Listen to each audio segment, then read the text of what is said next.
listen, man, these creatures be coming in hot. God damn it, these shits be moving, bro. It's like, how these things made nigga barrel in, barrel back. Like, nigga, you can't get no intimacy. Come spiraling in on his mate. I know that shit chaotic. Like these spiraling in on his mate. I don't want to think about that, sir. Communicate. Tearing each other apart. That's what I'm literally.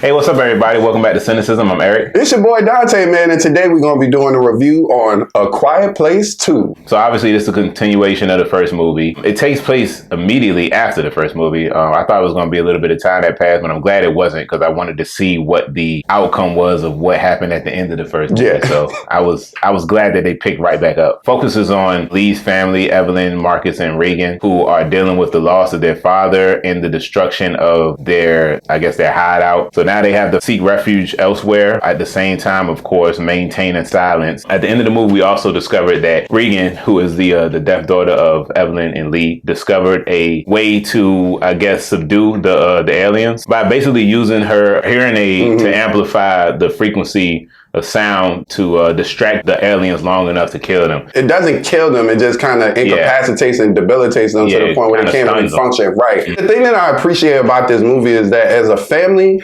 there's usually a strong character, even though we consider Lee their fallen father to be the leader.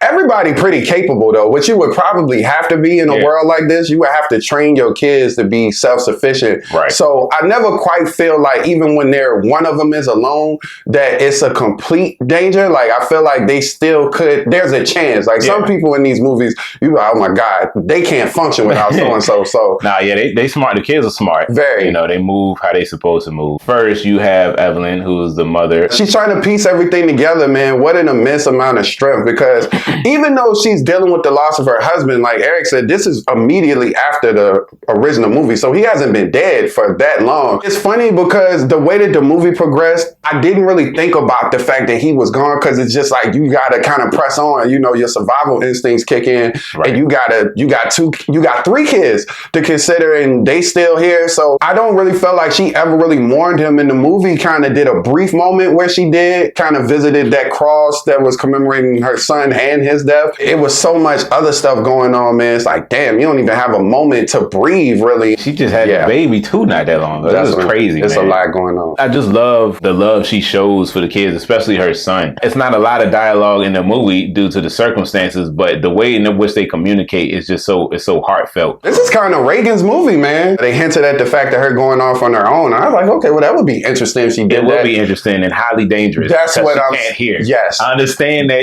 all your other senses are enhanced, but for this type of situation, you need to be able to hear it. That scene on the train, you really see how vital it is when you saw that thing was creeping. She did not know until she turned around, and these things move lightning quick. Truth be told, you might be snatched up while you hear them. That's how quick they move. By the time you hear them, it's too late, usually. Everybody has a moment in this movie. I feel like the kids are not just in the background, they're pivotal key players, but her especially, since her hearing aid is really the key to subduing these creatures. So in this movie, they kind of pushed her to the forefront. There's this signal that keeps, pretty much it's a coded message on the radio. They keep playing the same song over and over again, a song called Beyond the Sea. And she figures out that somebody's trying to send a message. There's an island out there that she feels like there's a community of people that have sought refuge and are doing okay. So this is her journey throughout this whole movie. She's determined to go out there. She don't tell her mom. She just bounces. It's crazy. All right, let's talk about Marcus. Man, he get the short end of the stick in this movie, huh? He's got a pretty close relationship with the sister. Also, he helps a lot looking after the baby. He doesn't have a whole lot to do in this movie, and I say that in the sense that he gets injured halfway in. Unfortunately, he gets stuck in a bear trap, man. It just destroys his leg. It was so authentic because he didn't immediately that shit made my leg, I was like, ooh.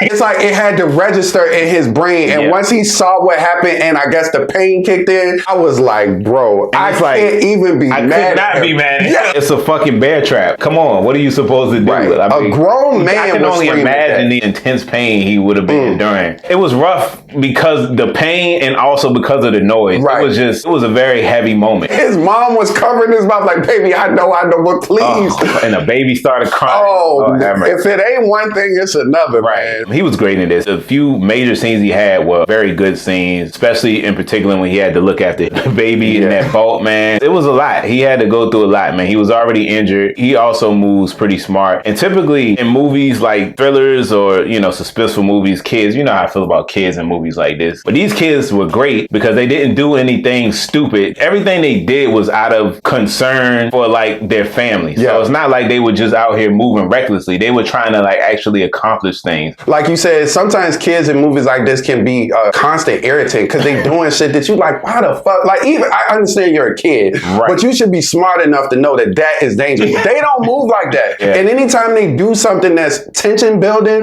it makes sense. You got the guy Emmett. Let's talk about Emmett. Yes. Man. He was great in this, man. I felt so bad for him. Me too. We see through flashbacks was a friend of the family, but after the start of the attack and everything, he had been hiding with his family as well. We didn't get to see him in the last movie, but apparently he wasn't too far. Over time, he ended up losing his kids and he lost his wife. And so he's been out here just living out here on his own. I mean, he probably was just waiting to die at that point. Yeah, I would say so. Given his circumstances. Yeah. After they have to leave their old home, they find Emmett. He takes them in just to hide them from the monster that's attacking at the moment. But immediately after that, he said, hey, y'all can't stay here. You gotta go. Shortly after that, I think that's when Regan tries to set out and go get this message to, whoever she can. And this is how he ends up getting caught up in her mission. He goes out there to find her. When he set out to go find her, he was completely unaware of I don't think he knew the extent of what she was trying to do. Right. So his intent was really just to get her and bring her back. Yeah. But when he actually catches up to her, she explains to him what she's trying to do and how she feels like it could put an end to all of this. And of course, he's hesitant, as he has been about all of this, because the dude just seemed like he's just trying to survive at this point. Because it's like he don't have nothing left to live for, but he just going through the motions. Yeah, like I mean, it's an existence. He's just existing, right? Exactly. I think when she says that to him, considering what he couldn't do for his own family, he just kind of saw it as a way that maybe he could do some good. So she convinces him to come along on her journey with her. If you think about Lee and you think about Emmett, I mean, they were just in completely opposite situations. Yeah. That's what Lee could have possibly become. Yeah. Had he lost his family too. Right. Or anybody had lost their family. Like, who knows? Yeah. When they first introduced him, I said this about 1917 too. I become so aware when people don't wash their hands in these movies. His hands was filthy and he kept touching his face and he was touching the kids. He had his hand over the kid mouth. I'm like, bro, dip your hand in water or something, please. Bro, just wash the oil off. Like, you got a spout. I get it. You in a dystopian future, hygiene maybe not the priority. You think? But once the monster is gone, I say dip your hand in something, partner. That's all I'm saying. It was a scene in here when they find that community. The monster was ravaging through the people, and then that kid was just standing there. Let me tell you something about when I was a kid. If an adult started moving toward me looking crazy, I was the fuck out of there. All right. The way these monsters be moving, man, there's no way that I would have been just standing there. For some kids, it makes sense. I understand, but I didn't know no kids like that. I'm gonna be 1,000%. I understand shock and everything too. Yeah, nah. I feel like it's instinct to run. Yeah, that's how. It ain't instinct to stand. Speaking of which, that scene, man. Oh my God. So they ended up finding this community. When they got to the island, Emmett and Regan reached this island. I noticed that these houses, first of all, the houses everything looked intact. Everything was fine. And then I also noticed that there was like electricity on as well. It's a thriving community. And they were kind of just blown away by seeing something like that, man, as anybody would be. I was. Right. I was like, hey, y'all see what the fuck going on? Regan and Emmett get to the island via a boat that they found. The creature, stowaways on the boat or was hanging on to that motherfucker? I guess he just went down there because he was on top of the boat when when they saw them escape. And then I guess he just went under the boat. It was good to see Demon Hansu in here. Yeah, for the short period of time that he did. That man got snatched the fuck, didn't he? Come on, man. And it felt unnecessary. I was like, dog, get away from the door. Right, yeah. As soon as I saw him appear in the movie, I knew he was going to die. Right. And you got a sweater on? Right, yeah. Get him the fuck out of here. One of the things I love about this movie is the way that they just create tension. It never feels manufactured. You never become so aware of how many things make noises. The smallest thing that they do, you just sitting there like, oh my God, don't touch that cup. Don't touch the cup. They just create tension in such a real and authentic way, man. It's great how they mix that kind of horror suspense elements together. It's seamless, really. Sound is so pivotal in horror movies and suspense movies. The way that they create suspense with limiting sound is impressive. How they communicate through sign language, the way that they talk to each other is so heartfelt. It's almost like you can hear the dialogue because they're so expressive in their hand movements, and not only that, but their facial expressions the way they too. enunciate things. When she said, like, when they were talking to Emmett and she was trying to convince him to come along with her, she was like, you tried to save your wife, and he was like, don't talk about my wife. I was just like hanging on to every word, like you could hear it. I could hear them talking even though it was literally no sound. Yeah, man, the pain. They got a lot to carry in a movie with no sound to convey all of the stuff they've been through, but you 1000% feel it. The actors just do a phenomenal job in these movies. They really do. I'm trying to think if there's anything else that I can That opening scene is You talking about the flashback scene? Yeah. Oh yeah. I appreciated that. Me too. Them including that flashback sequence. We had questions going out of the first movie, like when did these things get here? How long has this been going on? How did people react when they first arrived? I'm glad that they showed that flashback sequence. You know, they didn't have to dwell on it too long. I'm also glad they didn't commit a whole like half a movie to it, because we really only need to see a little bit to understand what the initial response was to this invasion. And it's about how you would expect people to react. It was intense, man. People panic differently. Like everybody panic differently. Some people, their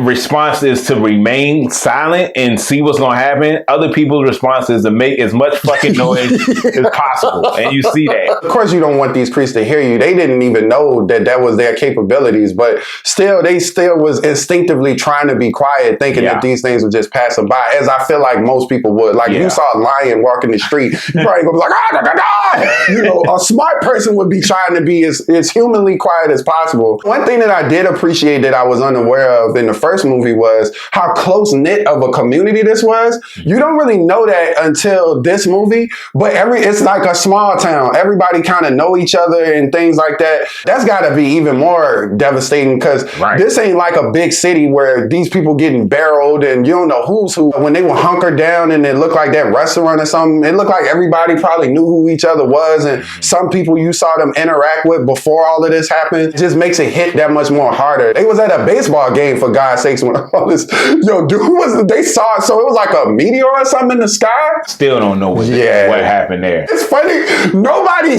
actively really said they were leaving, but people just started to get the fuck. I said, yeah, that's very realistic. Coach was like, yeah, everybody just go to your cars. Game canceled, nigga. We gotta figure out what that rocket is about. I thoroughly enjoyed this sequel. Usually sequels are somewhat underwhelming, and I didn't feel like that was the case for this. Yeah, I feel like if anything, it added more to the lore of the original. I appreciated the performances, given the limited dialogue that they were able to convey. I thought it was awesome. Everybody just did a phenomenal job, man. The level of intensity was still there. So overall, I'm gonna give A Quiet Place 2 a 8.5 out of 10 for me, man. This is probably the best movie experience that I've had since the movies have reopened. Not for one moment did it have that sequel-itis feel to it, where it just felt like it was lagging in reference to the first one. I promise you this is on par with the first one. Now, whether or not you feel like it's better will be up to you, but it meets the expectation of the first one that the first one set. And the story really made sense. It felt like an organic continuation of what we saw in that first movie. The acting cast is phenomenal. And this family, you really feel for these characters. And even with the new characters introduced, this movie just has a way of drawing you in and making you care. For me, I'm going to give A Quiet Place 2 a 9. They kind of leave it in a way it looks like it could allude to a third one. I'd be happy if they ended it here. Yeah. But if they continue being at this rate, I would be more than happy to see a third one. Like, usually I'm really not the sequel guy. Yeah. I'm kind of a one and done person.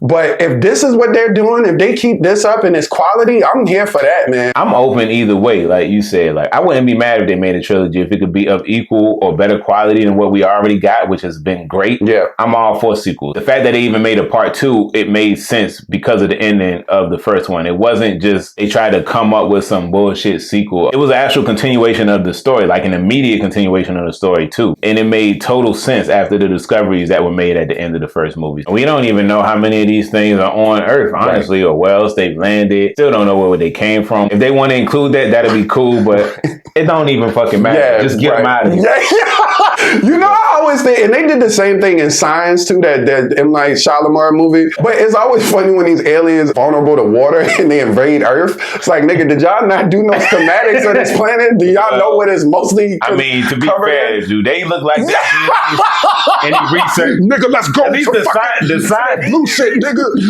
At least the science aliens look like they were of some moderate intelligence or even advanced intelligence. Yeah. But them, the ones, these are monsters. All right, y'all. Thanks for tuning into our review of A Quiet Place 2. Hope y'all enjoyed that. I would definitely suggest if you enjoyed the first A Quiet Place to check out A Quiet Place 2. You'll really enjoy it. As always, don't forget to like, share, and subscribe to our channel. And if you have any suggested reviews for any content that you'd like to see us do, don't forget to drop a comment below. Absolutely. And if you guys have seen A Quiet Place 2, please let us know what you thought. How did you feel like it stacked up in terms of the first one? How you feel like it stands as a sequel, as its own standalone movie, the performances, everything? We like to know that as well. Definitely. We appreciate y'all, man. Yeah, thank y'all. Peace.